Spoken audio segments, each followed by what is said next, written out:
ನಮಸ್ಕಾರ. ಇಂದಿನ ಈ ವಿಶೇಷ ವಿಶ್ಲೇಷಣೆಗೆ ಸ್ವಾಗತ. ಇವತ್ತು ನಾವು ಮಧ್ಯಕಾಲೀನ ಭಾರತದ ಇತಿಹಾಸದ ಒಂದು ಬೃಹತ್ ಅಧ್ಯಾಯದೊಳಗೆ ಧುಮುಕಲಿದ್ದೇವೆ.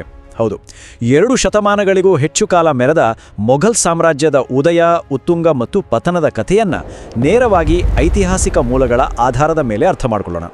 ಬನ್ನಿ, ಇತಿಹಾಸದ ಈ ರೋಚಕ ಪಯಣವನ್ನು ಶುರು ಮಾಡೋಣ. ಸರಿ, ನೇರವಾಗಿ ವಿಷಯಕ್ಕೆ ಬರೋಣ.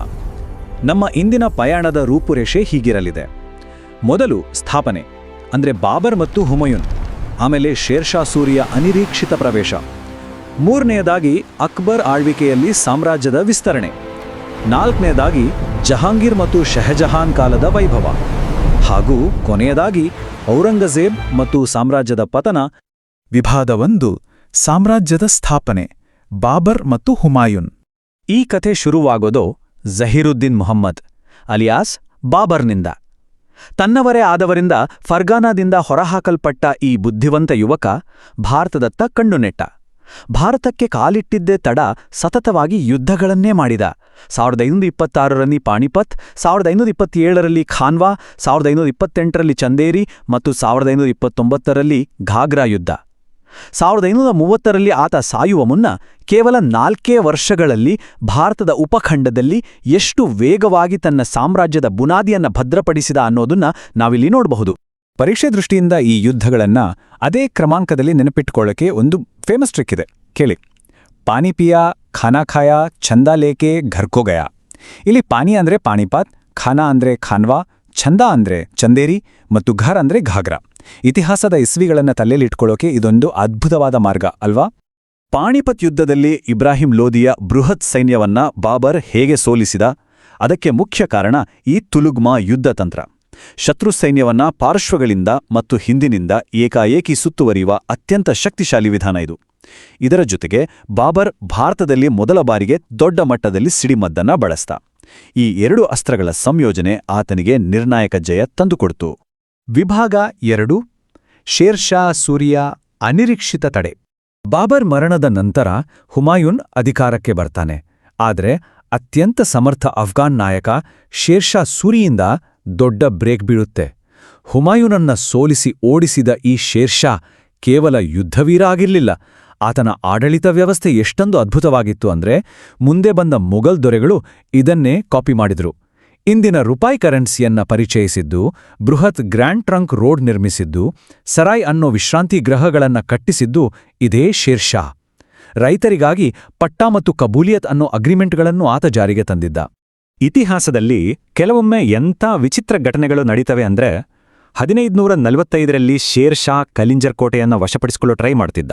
ಆ ಬಲಿಷ್ಠ ಕೋಟೆಯ ಗೋಡೆಗೆ ಹೊಡೆದ ಬಾಂಬೊಂದು ವಾಪಸ್ ಬಂದು ಆತನೇ ನಿಂತಿದ್ದ ಜಾಗದಲ್ಲಿ ಸ್ಫೋಟಗೊಳ್ತು. ಈ ಅನಿರೀಕ್ಷಿತ ಘಟನೆಯಿಂದ ಆತ ಅಲ್ಲೇ ಮರಣ ಹೊಂದಿದ. ಜಸ್ಟ್ ಊಹಿಸಿ, ಈ ಒಂದು ಘಟನೆ ಇಡೀ ಇತಿಹಾಸದ ಗತಿಯನ್ನೇ ಬದಲಿಸಿ ಹುಮಾಯೂನ್ ವಾಪಸ್ ಬರೋಕೆ ದಾರಿ ಮಾಡಿಕೊಡ್ತು. ವಿಭಾಗ 3: ಅಕ್ಬರ್ನ ಆಳ್ವಿಕೆಯಲ್ಲಿ ಸಾಮ್ರಾಜ್ಯದ ವಿಸ್ತರಣೆ. ಹುಮಾಯೂನ್ ತನ್ನ ಲೈಬ್ರರಿ ಮೆಟ್ಟಿಲುಗಳಿಂದ ಆಕಸ್ಮಿಕವಾಗಿ ಬಿದ್ದು ಮರಣ ಹೊಂದಿದಾಗ ಜಲಾಲುದ್ದೀನ್ ಮೊಹಮ್ಮದ್ ಅಕ್ಬರ್ ಅಧಿಕಾರಕ್ಕೆ ಬರ್ತಾನೆ. ಆಗ ಆತನ ವಯಸ್ಸು ಕೇವಲ 13. ಆರಂಭದಲ್ಲಿ ಬೈರಮ್ ಖಾನ್ ಮಾರ್ಗದರ್ಶನದಲ್ಲಿ 1556ರ 2ನೇ ಪಾಣಿಪತ್ ಯುದ್ಧವನ್ನ ಗೆಲ್ಲುತ್ತಾನೆ. ಆಮೇಲೆ ಶುರುವಾಗಿದ್ದ ಭಾರಿ ವಿಸ್ತರಣೆ. ಫತೇಪುರ್ ಸಿಕ್ರಿ ನಿರ್ಮಾಣ, ಆಡಳಿತಕ್ಕಾಗಿ ಮನ್ಸಬ್ದಾರಿ ಪದ್ಧತಿ, ಗುಜರಾತ್ ವಿಜಯದ ನೆನಪಿಗಾಗಿ ಕಟ್ಟಿಸಿದ ಬುಲಂದ್ ದರ್ವಾಜಾ ಹಾಗೂ ಮಹಾರಾಣಾ ಪ್ರತಾಪ್ ವಿರುದ್ಧದ ಆ ಐತಿಹಾಸಿಕ ಹಲ್ದಿಘಾಟಿ ಕದನ. ತನ್ನ ಅಧಿಕಾರಾವಧಿಯಲ್ಲಿ ಅಕ್ಬರ್ ಆಗ್ರಾ, ಫತೇಪುರ್ ಸಿಕ್ರಿ ಮತ್ತು ಲಾಹೋರ್ ನಡುವೆ ರಾಜಧಾನಿಯನ್ನು ಶಿಫ್ಟ್ ಮಾಡ್ತಿದ್ದದ್ದನ್ನ ನಾವು ಗಮನಿಸಬಹುದು. ಇಲ್ಲಿ ನಿಜಕ್ಕೂ ಇಂಟ್ರೆಸ್ಟಿಂಗ್ ಆಗಿರೋ ವಿಷಯ ಏನಪ್ಪಾ ಅಂದ್ರೆ, ಹಣಕಾಸು ಮಂತ್ರಿ ಟೋಡರ್ಮಲ್ ಜಾರಿಗೆ ತಂದ ದಹಸಾಲ ಅಥವಾ ಜಪ್ತಿ ವ್ಯವಸ್ಥೆ. ನೋಡಿ, ಭೂಮಿಯ ಫಲವತ್ತತೆ ಆಧಾರದ ಮೇಲೆ ಅದನ್ನ 4 ಭಾಗ ಮಾಡಿದ್ರು. ಯಾವತ್ತೂ ಖಾಲಿ ಬಿಡದ ಅತ್ಯಂತ ಫಲವತ್ತಾದ ಪೊಲಾಜ್, 1-2 ವರ್ಷ ಖಾಲಿ ಬಿಡುವ ಪರ್ವತಿ, 3-4 ವರ್ಷ ಖಾಲಿ ಬಿಡುವ ಚಾಚರ್ ಮತ್ತು ಕೃಷಿಗೆ ಯೋಗ್ಯವಲ್ಲದ ಬಂಜರ್. ಈ ಸೂಪರ್ ಕಂದಾಯ ವ್ಯವಸ್ಥೆ ನೇರವಾಗಿ ಶೇರ್ ಶಾ ಸೂರಿಯಿಂದ ಪ್ರೇರಿತವಾಗಿತ್ತು ಅನ್ನೋದೇ ವಿಶೇಷ. ಇದೇ ಟೈಮ್ನಲ್ಲಿ ಬಂದ ಮತ್ತೊಂದು ಬ್ರಿಲಿಯಂಟ್ ಸಿಸ್ಟಮ್ ಅಂದ್ರೆ ಮನ್ಸಬ್ದಾರಿ. ಮನ್ಸಬ್ ಅಂದ್ರೆ ರ್ಯಾಂಕ್ ಅಥವಾ ಶ್ರೇಣಿ. ಇಲ್ಲಿ ಜಾಟ್ ಅಂದ್ರೆ ಪದಾತಿ ದಳ ಮತ್ತು ಸವಾರ್ ಅಂದ್ರೆ ಅಶ್ವದಳ. ಈ ನಂಬರ್ಗಳ ಆಧಾರದ ಮೇಲೆ ಅಧಿಕಾರಿಗಳ ಸಂಬಳ ಮತ್ತು ಪೊಸಿಷನ್ ಫಿಕ್ಸ್ ಆಗ್ತಿತ್ತು. ಇಷ್ಟೊಂದು ದೊಡ್ಡ ಮೊಘಲ್ ಆಡಳಿತ ಯಾವುದೇ ಅಡೆತಡೆ ಇಲ್ಲದೆ ನಡೆಯೋಕೆ ಈ ಅರ್ಹತಾ ಆಧಾರಿತ ವ್ಯವಸ್ಥೆ ಬ್ಯಾಕ್ ಬೋನ್ ಆಗಿತ್ತು. ರಾಜಕೀಯ ಮಾತ್ರವಲ್ಲ, ಧಾರ್ಮಿಕವಾಗಿಯೂ ಅಕ್ಬರ್ ಒಂದು ಹೊಸ ಪ್ರಯೋಗ ಮಾಡಿದ. ಅದೇ ದೀನೇ ಇಲಾಹಿ. ಇಬಾದತ್ ಖಾನಾದಲ್ಲಿ ನಡೆಯುತ್ತಿದ್ದ ಚರ್ಚೆಗಳ ಪರಿಣಾಮವಾಗಿ ಎಲ್ಲ ಧರ್ಮಗಳ ಬೆಸ್ಟ್ ಅಂಶಗಳನ್ನು ಒಗ್ಗೂಡಿಸಿ ಈ ಹೊಸ ಧರ್ಮವನ್ನು ಆತ ತಂದ. ಇದು ಮುಕ್ತ ವಿಚಾರಧಾರೆಯಾಗಿದ್ರೂ ಅಕ್ಬರ್ನ ನವರತ್ನಗಳಲ್ಲಿ ಒಬ್ಬನಾದ ಬೀರ್ಬಲ್ ಮಾತ್ರ ಇದನ್ನ ಒಪ್ಪಿಕೊಂಡ ಏಕೈಕ ಹಿಂದೂವಾಗಿದ್ದ ಅನ್ನೋದು ಗಮನಾರ್ಹ. ವಿಭಾಗ 4 ಜಹಾಂಗೀರ್ ಮತ್ತು ಶಹಜಹಾನ್. ಕಾಲ ಮುಂದಕ್ಕೆ ಹೋದಂತೆ ಜಹಾಂಗೀರ್ ಮತ್ತು ಶಹಜಹಾನ್ ಆಳ್ವಿಕೆ ಶುರುವಾಗುತ್ತೆ. ಇಲ್ಲೊಂದು ರೋಚಕವಾದ ಕಥೆ ಇದೆ ಕೇಳಿ. ಜಹಾಂಗೀರ್ ವ್ಯಸನಗಳಿಗೆ ತುತ್ತಾಗಿದ್ದ. ಇದರ ರಿಸಲ್ಟ್ ಏನಾಯ್ತು ಅಂದ್ರೆ ಇಡೀ ಸಾಮ್ರಾಜ್ಯದ ಪರೋಕ್ಷ ಕಂಟ್ರೋಲ್ ಆತನ ಪತ್ನಿ ಮೆಹ್ರುನೀಸಾ ಅಂದ್ರೆ ನೂರ್ ಜಹಾನ್ಳ ಕೈ ಸೇರಿತು. ವಾಸ್ತವದಲ್ಲಿ ಆಡಳಿತ ನಡೆಸ್ತಿದ್ದದ್ದೇ ಆಕೆ. ಆಗ್ರಾದಲ್ಲಿರೋ ಸುಂದರವಾದ ಇತ್ಮಾದ್ ಉದ್ ದೌಲಾ ಸ್ಮಾರಕ ಕಟ್ಟಿಸುವಲ್ಲಿ ಆಕೆಯ ಪಾತ್ರ ತುಂಬಾನೇ ದೊಡ್ಡದು. ಆಮೇಲೆ ಬರೋದು ಶಾಜಹಾನ್. ಇದನ್ನು ನಾವು ಮೊಘಲ್ ವಾಸ್ತುಶಿಲ್ಪದ ಸುವರ್ಣಯುಗ ಅಂತಲೇ ಕರಿಬಹುದು. ಮುಮ್ತಾಜ್ ಮಹಲ್ನ ನೆನಪಿಗಾಗಿ ಕಟ್ಟಿಸಿದ ಆ ಅದ್ಭುತ ತಾಜ್ ಮಹಲ್, ಮೋತಿ ಮಸೀದಿ, ದಿವಾನೆ ಆಮ್ ಮತ್ತು ಆ ಜಗತ್ಪ್ರಸಿದ್ಧ ಕೊಹಿನೂರ್ ವಜ್ರವಿದ್ದ ಮಯೂರ ಸಿಂಹಾಸನ. ಈ ಬೃಹತ್ ಕಟ್ಟಡಗಳಿಗೆ ಪಿಯಟ್ರಾ ಡ್ಯೂರಾ ಶೈಲಿಯನ್ನ ಬಳಸಲಾಗಿತ್ತು. ಆ ಕಾಲದಲ್ಲಿ ಎಷ್ಟೊಂದು ಸಂಪತ್ತಿತ್ತು ಅಂದ್ರೆ ಅದೆಲ್ಲ ಎಣಿಕೆಗೆ ಮೀರಿದ್ದಾಗಿತ್ತು. ಆದರೆ ಅದೇ ಟೈಮಿಗೆ ಅಧಿಕಾರಕ್ಕಾಗಿ ಫ್ಯಾಮಿಲಿಯೊಳಗೆ ಆಂತರಿಕ ಕಿತ್ತಾಟಗಳು ಶುರುವಾಗಿದ್ವು. 5ನೇ ಹಾಗೂ ಕೊನೆಯ ವಿಭಾಗ ಔರಂಗಜೇಬ್ ಮತ್ತು ಸಾಮ್ರಾಜ್ಯದ ಪತನ. ಇಷ್ಟೊಂದು ವೈಭವದಿಂದ ಮೆರೆದ ಸಾಮ್ರಾಜ್ಯ ಕುಸಿಯೋಕೆ ಶುರುವಾಗಿದ್ದು ಹೇಗೆ? ಸಿಂಹಾಸನಕ್ಕಾಗಿ ನಡೆದ ರಕ್ತಸಿಕ್ತ ಕದನದಿಂದ. ಔರಂಗಜೇಬ್ ತನ್ನ ಸ್ವಂತ ಅಣ್ಣ ದಾರಾ ಶಿಕೋಹನ್ನ ಕೊಂದು ತನ್ನ ತಂದೆ ಶಾಜಹಾನ್ನನ್ನೇ ಜೈಲಿಗೆ ಹಾಕಿ ಅಧಿಕಾರ ಹಿಡಿದ. ಆಮೇಲೆ ಆತನ ದೃಷ್ಟಿ ಬಿದ್ದಿದ್ದು ದಕ್ಷಿಣ ಭಾರತದ ಮೇಲೆ. ಬಿಜಾಪುರ ಮತ್ತು ಗೋಲ್ಕೊಂಡವನ್ನ ವಶಪಡಿಸಿಕೊಂಡ. ತನ್ನ ತಂದೆ ತಾತನಿಂದ ಸಿಕ್ಕಿದ್ದ ಬೃಹತ್ ಸಾಮ್ರಾಜ್ಯವನ್ನ ದಕ್ಷಿಣದತ್ತ ಅತಿಯಾಗಿ ಎಳೆಯೋಕೆ ಹೋಗಿ ಸಂಪನ್ಮೂಲಗಳನ್ನೆಲ್ಲ ಖಾಲಿ ಮಾಡ್ಕೊಂಡ.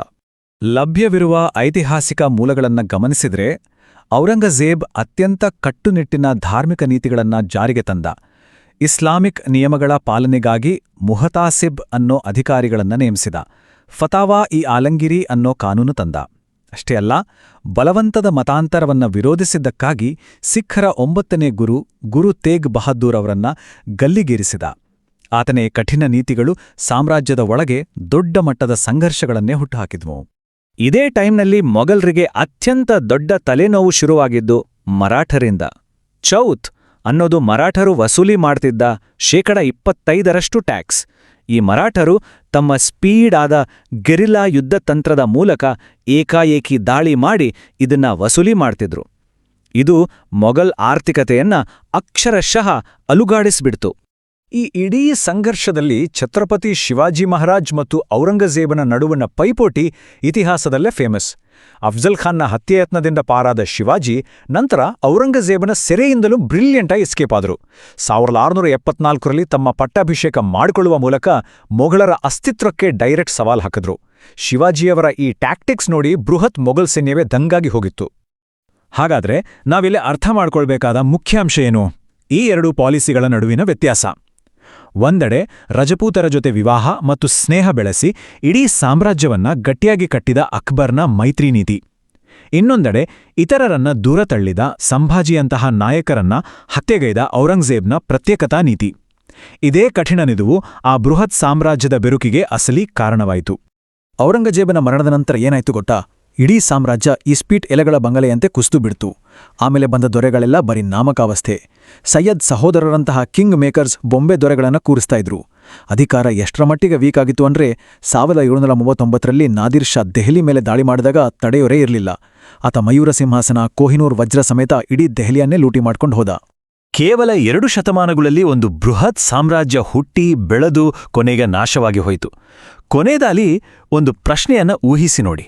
ಕಲಿಂಜರ್ ಕೋಟೆಯಲ್ಲಿ ಅಂದು ಆ ಬಾಂಬ್ ವಾಪಸ್ ಬಂದು ಸಿಡಿದಿದ್ರೆ ಏನಾಗ್ತಿತ್ತು?